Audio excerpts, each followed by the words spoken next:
संसार में लोग सद्गुरुओं को खोजने के लिए यत्र तत्र सर्वत्र भटकते हैं, लेकिन धन्य है हमारे ध्रुव जी महाराज, हाँ, जिनका गुरु बनने के लिए नारद जैसे ऋषि भी लालायित बैठे हैं। आ गए सामने, खड़े हो गए मार्ग को रोक कर। बेटा, मुझे नारद कहते हैं, कौन हो, कहां से आ रहे हो, कहां चले जा रहे हो, इतना क्रोध में क्यों हो? बालक ने कहा, महाराज मैं मनु जी महाराज के वंश में उत्पन्न महाराज उत्तानपाद का पुत्र हूं। मेरी माँ का नाम सुनीति है। आज मैं अपनी माँ के आदेश को प्राप्त करके भगवान को प्रसन्न करने के लिए तपस्या करने जा रहा हूं। नारद जी महाराज ने कहा कि बेटा, इस उम्र में और तपस्या, ये तो बड़ी गजब सी बात है। इस उम्र में, खेलने कूदने की उम्र में तुम तपस्या करोगे? अरे अभी घर में जाओ, माँ के पास में रहो, माँ का द्वारा वात्सल्य प्राप्त करो, जब थोड़े बड़े हो जाना तब तपस्या करना। आज ध्रुव जी महाराज ने कहा कि आज मैं विपरीत दर्शन कैसे कर रहा हूं। मेरी माँ ने बचपन से लेकर आज तक जितने भी भक्तों की कथा सुनाई, उन भक्तों को भगवंत से मिलाने में सबसे बड़ी भूमिका नारद जी की बताई, और आज आप मुझे भगवान से विमुख करने में तुले हुए हैं। आप वास्तविक नारद हैं अथवा नकली नारद हैं?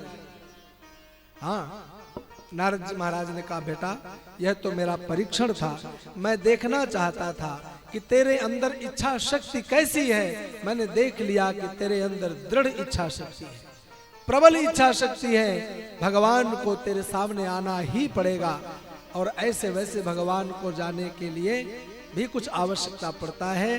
देखिए, मंत्र, द्वादशाक्षर मंत्र का उपदेश दिया, भगवान के स्वरूप का वर्णन किया, ऐसे भगवान दिखते हैं, और बता दिया कि जमुना के किनारे जाओ, जाकर के वहां पर तपस्या करना, भगवान बहुत जल्दी प्रसन्न हो जाएंगे।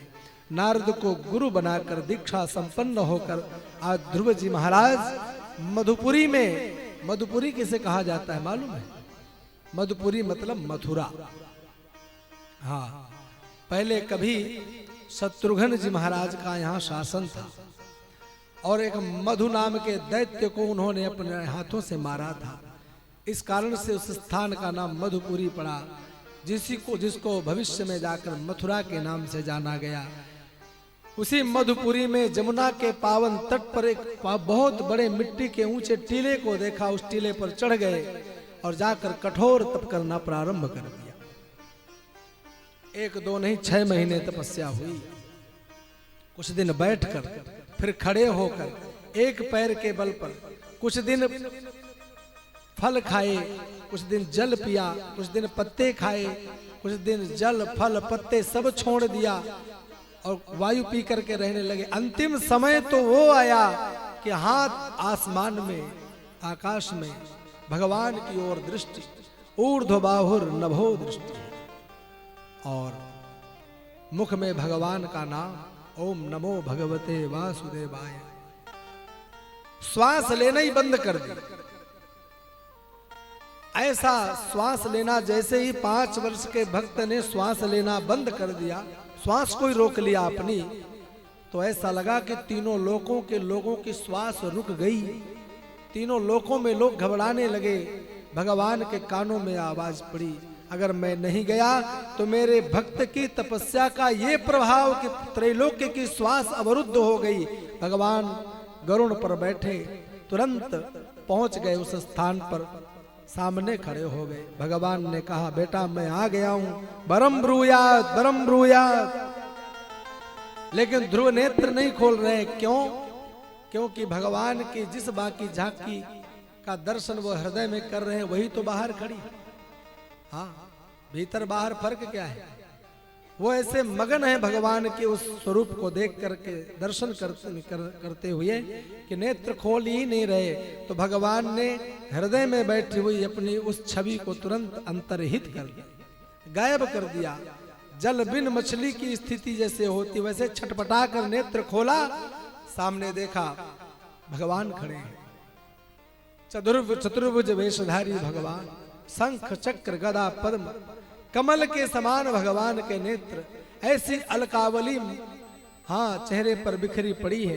भगवान के उन अप्रतिम सुंदर स्वरूप को देख करके ध्रुव जी महाराज के मन में भाव जागृत हुआ कि मैं कुछ बोलूं, प्रशंसा करूं, हाँ कुछ स्तुति करूं, लेकिन 5 वर्ष के बालक न जिसने ग्रामर पढ़ी, न व्याकरण पढ़ी, न हिंदी पढ़ी, न कहां से बोले, वो शब्द कहां से आए। भगवान समझ गए कि ये कुछ बोलना चाहता है पर इसके पास शब्द नहीं है। भगवान ने अपना 5 जन्य शंख उसके ठोड़ी में स्पर्श कराया, ऐसा लगा संपूर्ण व्याकरण उसके हृदय में समाहित हो गया और तुरंत उन्होंने भगवान की दिव्य स्तुति करना शुरू कर दिया। हाँ सुंदर स्तुति आज ध्रुव जी महाराज ने भगवान की योऽन्तः प्रविश्य मम वाचमिमां प्रसुप्ता संजीवयत्यखिल शक्तिधरः स्वधाम्ना अन्याश्च हस्तचरणश्रवणत्वगादीन् प्राणान् नमो भगवते पुरुषाय तुभ्यम्। प्रभु मैं जानता हूं कि मेरी जो सरस्वती थी, जो बुद्धि थी ना, वो सोई हुई पड़ी थी। आपने ही मेरे अंतःकरण में प्रविष्ट होकर मेरी सोई हुई बुद्धि को जागृत कर दिया है। और केवल आप उस बुद्धि को ही जगाने वाले नहीं हैं, केवल आप वाणी के शक्ति प्रदाता नहीं हैं, अपितु अन्य इंद्रियां, हाथ पैर सिर जो कुछ भी है सभी की शक्तियों के प्रदाता हैं। प्रभु आप ही सबके शक्ति देने वाले हैं। आपको मेरा बारंबार प्रणाम है। जो आपके श्री चरणों को पाकर आपके प्रेम को, भक्ति को न मांगकर सांसारिक वस्तुएं मांगता है, सांसारिक अनित्य वस्तुओं की याचना करता है, मेरी दृष्टि में उससे बड़ा दुर्मति तो कोई है ही नहीं। भगवान समझ गए कि भैया भाषा बदल गई। और देखो भगवान को देखकर भाषा बदल जाती। आए थे भगवान को प्रसन्न करने के लिए कि मैं सिंहासन मांगूंगा, और यहां सिंहासन भूल गए, कह रहे महाराज मुझे तो आपकी भक्ति चाहिए। भगवान कहते हैं वरदान मांगो, बोले बस आपकी भक्ति चाहिए, आपका प्रेम चाहिए। भगवान ने कहा देखो ये गलत बात है, तुमको पहले वो मांगना चाहिए जिस हेतु से आए। विचार आया, अपने आप को कोसने लगे, मैं इतना ऐसा बेवकूफ कि भगवान से मैं सांसारिक अनित्य वस्तुएं मांगने आया।